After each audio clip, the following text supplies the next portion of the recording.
जय हिंद फ्रेंड्स, स्वागत है आपका हमारे YouTube channel SK point academy में। तो फ्रेंड्स, आज हम SSC CHSL के GK GS का प्रैक्टिस सेट लेकर आए हैं, जिसमें टोटल 25 क्वेश्चन रहेंगे। और ये जो क्वेश्चन रहेंगे वो टोटली PYQ लेकर आए हैं हम, ठीक है। और ये हमारा जो पैटर्न रहेगा वो ओनली इक्विडिटी पैटर्न पर आधारित रहेगा, ठीक है। और ये हमारी क्लास नंबर 1 है, यानी अब जो 12 नवंबर को पेपर स्टार्ट हैं SSC CHSL के, तब तक हम करवाते रहेंगे प्रैक्टिस सेट, ठीक है। तो चलिए गाइस, क्लास आपको अगर पसंद आती है तो क्लास को लाइक कर लें और अपने भाई बहनों में और यार दोस्तों में शेयर कर दें, ठीक है। और इसी तरीके का रिवीजन करने के लिए हमारे साथ जुड़ जाइए, हमारे YouTube channel SK point academy को सब्सक्राइब कर लीजिए, ठीक है। तो चलिए क्लास को स्टार्ट करते हैं देरी ना करते हुए। तो आज का जो पहला प्रश्न है वो है कि भोपाल राज्य पर 1868 से 1901 तक किसने शासन किया था, ठीक है। तो जिस क्वेश्चन का आंसर आपको पता हो उस क्वेश्चन का आंसर आप कमेंट बॉक्स में ज़रूर दें, ठीक है। तो भोपाल राज्य पर 1868 से 1901 तक किसने शासन किया था, तो आपको बता दें कि भोपाल राज्य पर 1868 से 1901 तक जो शासन किया था वो शाहजहां बेगम ने किया था, यानी ऑप्शन नंबर बी, ठीक है। आगे बढ़ते हैं अगले क्वेश्चन पर।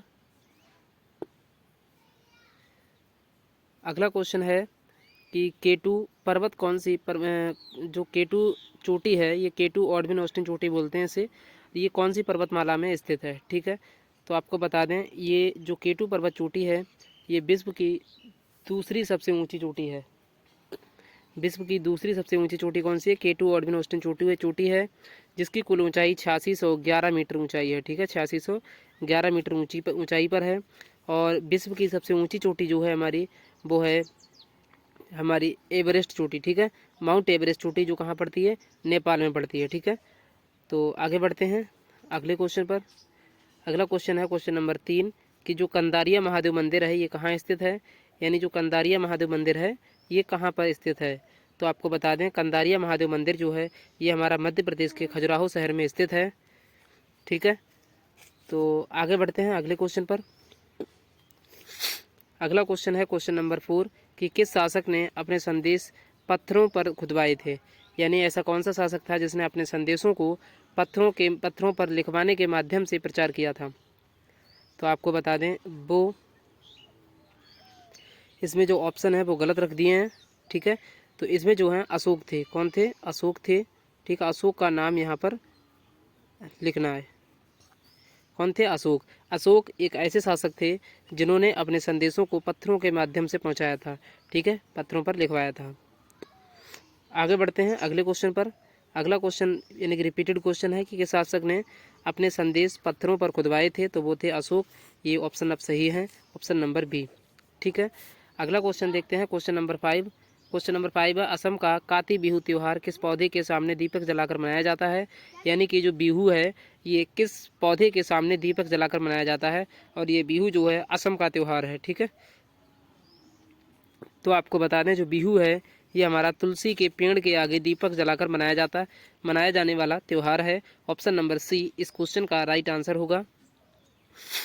अगला क्वेश्चन है क्वेश्चन नंबर 6 कि मुगल प्रशासन में अबवाब शब्द का क्या अर्थ था, यानी जो अबवाब शब्द है इसका क्या अर्थ था मुगल प्रशासन में। तो आपको बता दें कि मुगल प्रशासन में जो अबवाब शब्द का अर्थ था वो था ज़मीन पर असली किराए से ऊपर लगाया गया कर था, यानी जितना किराया था उससे ऊपर लगाया जाने वाला कर को क्या कहा जाता था? अबवाब कहा जाता था मुगल प्रशासन में, ठीक है। तो इस क्वेश्चन का राइट आंसर हो जाएगा ए, ठीक है।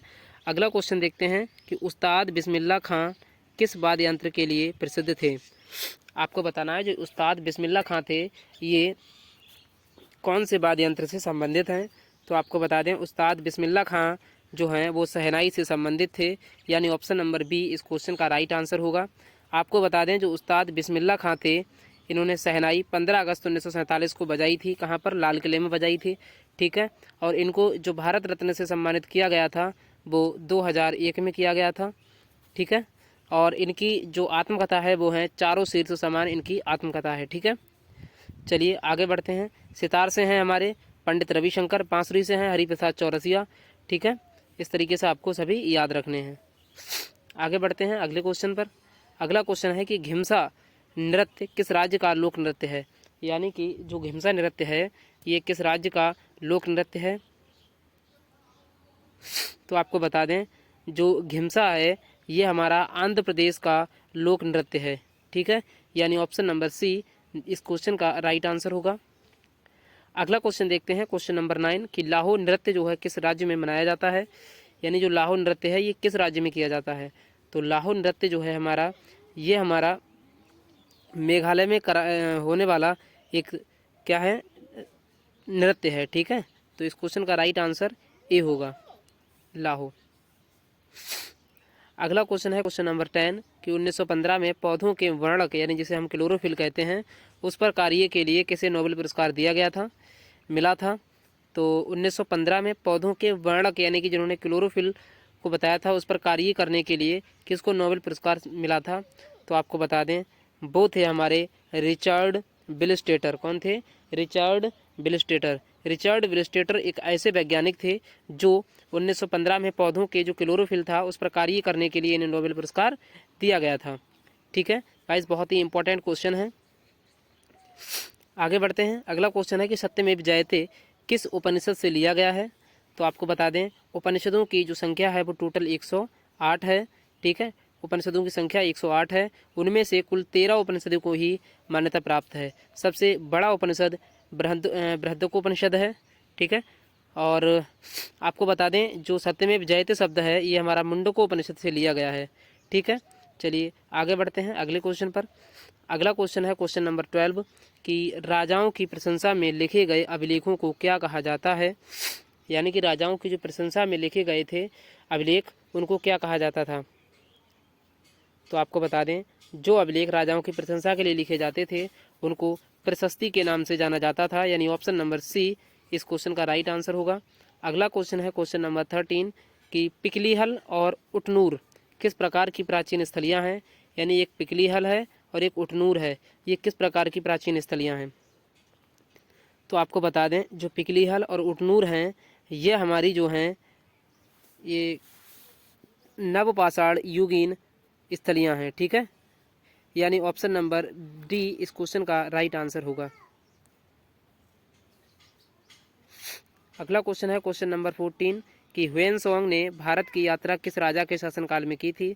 तो आपको बता दें ह्वेनसोंग जो है ये हमारा वर्धन वंश के समय में आया था, जैसे हम पुष्यभूति वंश भी कहते हैं, यानी कि जब शासन था हर्षवर्धन का, यानी कि जो ह्वेनसोंग है वो हर्षवर्धन के शासनकाल में आए थे। ऑप्शन नंबर डी इस क्वेश्चन का राइट आंसर होगा, ठीक है। आगे बढ़ते हैं अगले क्वेश्चन पर। अगला क्वेश्चन है क्वेश्चन नंबर 15 कि 1929 में सेंट्रल असेंबली में बम किसने फेंका था, यानी कि जो 1929 में सेंट्रल असेंबली में बम फेंका गया था वो किसके द्वारा फेंका गया था। तो सेंट्रल असेंबली में बम जो फेंका गया था वो बटुकेश्वर दत्त थे, और बटुकेश्वर दत्त के साथ में हमारे कौन थे? भगत सिंह थे, ठीक है। कौन थे? भगत सिंह थे, ठीक है। तो इन दोनों लोगों ने कहाँ? सेंट्रल असेंबली में बम फेंका था। चलिए आगे बढ़ते हैं अगले क्वेश्चन पर। अगला क्वेश्चन है क्वेश्चन नंबर 16 कि नासा का पूरा नाम क्या है, यानी कि जो नासा है नासा इसका पूरा नाम क्या है। तो आपको बता दें नासा का जो पूरा नाम है वो है national aeronautics and space administration, ठीक है, यानी national aeronautics and space administration इसका पूर्ण नेम है, यानी ऑप्शन नंबर ए, ठीक है। आगे बढ़ते हैं अगले क्वेश्चन पर। अगला क्वेश्चन है क्वेश्चन नंबर 17 कि भारत का राष्ट्रीय पशु कौन सा है, यानी भारत का जो राष्ट्रीय पशु है वो हमारा बाघ है, यानी ऑप्शन नंबर सी। आगे बढ़ते हैं अगले क्वेश्चन पर। अगला क्वेश्चन है कि यूएन का पूरा नाम क्या है। तो यूएन का जो पूरा नाम है वो है यूनाइटेड नेशन, यानी ऑप्शन नंबर बी इस क्वेश्चन का राइट आंसर हो जाएगा। यूएन की जो स्थापना हुई थी वो 24 अक्टूबर 1945 को हुई थी, ठीक है, यूएन की स्थापना। चलिए आगे बढ़ते हैं अगला क्वेश्चन देखते हैं। अगला क्वेश्चन है पृथ्वी का सबसे बड़ा महाद्वीप कौन सा है। तो पृथ्वी का जो सबसे बड़ा महाद्वीप है वो है यूरेशिया, यानी option number C right answer होगा। अगला क्वेश्चन है क्वेश्चन नंबर 20 कि अनुच्छेद 14 किस अधिकार से संबंधित है। तो अनुच्छेद 14 जो है वो कानून के समक्ष समानता को बताता है, अर्थात हम बात कर सकते हैं कि यहाँ समानता का अधिकार दिया गया है, यानी ऑप्शन नंबर बी। ठीक है, आगे बढ़ते हैं क्वेश्चन नंबर 21 पर कि भारत का राष्ट्रीय फूल कौन सा है। तो भारत का जो राष्ट्रीय फूल है वो है कमल, यानी option number B right answer है। ठीक है, आगे बढ़ते हैं अगले क्वेश्चन पर। अगला क्वेश्चन है क्वेश्चन नंबर 22 कि परमाणु क्रमांक 6 किस तत्व का होता है। तो आपको बता दें जो परमाणु क्रमांक 6 है ये हमारे कार्बन का होता है। क्या होता है? कार्बन का परमाणु क्रमांक 6 होता है, यानी option number B right answer है।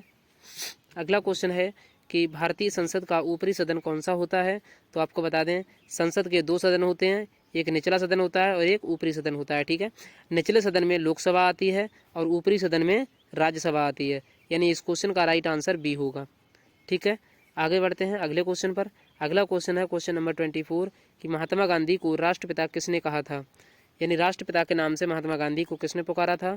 तो वो थे हमारे सुभाष चंद्र बोस जी, यानी option number B right answer हो जाएगा। ठीक है, आगे बढ़ते हैं अगले क्वेश्चन पर। अगला क्वेश्चन है 25 क्वेश्चन है कि भारत की पहली महिला प्रधानमंत्री कौन थी। तो आपको बता दें जो भारत की पहली महिला प्रधानमंत्री थी वो थी इंदिरा गांधी, यानी option number C right answer होगा। ठीक है गाइस, हमने जो आपको बताया कि यूएन की स्थापना, तो यूएनओ की जो स्थापना हुई थी वो 24 अक्टूबर 1944 को हुई थी, लेकिन इसने अपना जो कार्यभार संभाला था वो शायद 1945 से संभाला था। ठीक है, तो ये राइट आंसर है, वो थोड़ा रॉन्ग आंसर हो जाएगा। ठीक है, तो चलिए गाइस, इस तरीके से हमने आज का सेट कंप्लीट कर लिया है। तो हमारे साथ जुड़े रहिए इसी तरीके के मज़ेदार प्रश्नों के साथ। आपको पता है यहाँ पर कोई इजी क्वेश्चन नहीं ले जाते हैं, यहाँ पर इजी टू मॉडरेट क्वेश्चन लेके आते हैं, जो क्वेश्चन पिछले कुछ वर्षों में पूछे गए हैं एसएससी के द्वारा, एसएससी सीएचएसएल के द्वारा। ठीक है, तो गाइस हमारे इसी तरीके के प्रैक्टिस सेट से जुड़ने के लिए हमारे चैनल को सब्सक्राइब कर लीजिए, और अगर वीडियो पसंद आई हो तो एक प्यारा सा कमेंट करके ज़रूर बता दें कि हाँ आपको वीडियो कैसी लगी। ठीक है, तो चलिए गाइस क्लास को यहीं पर रोकते हैं और मिलते हैं अगली वीडियो में। आज के लिए इतना ही, धन्यवाद।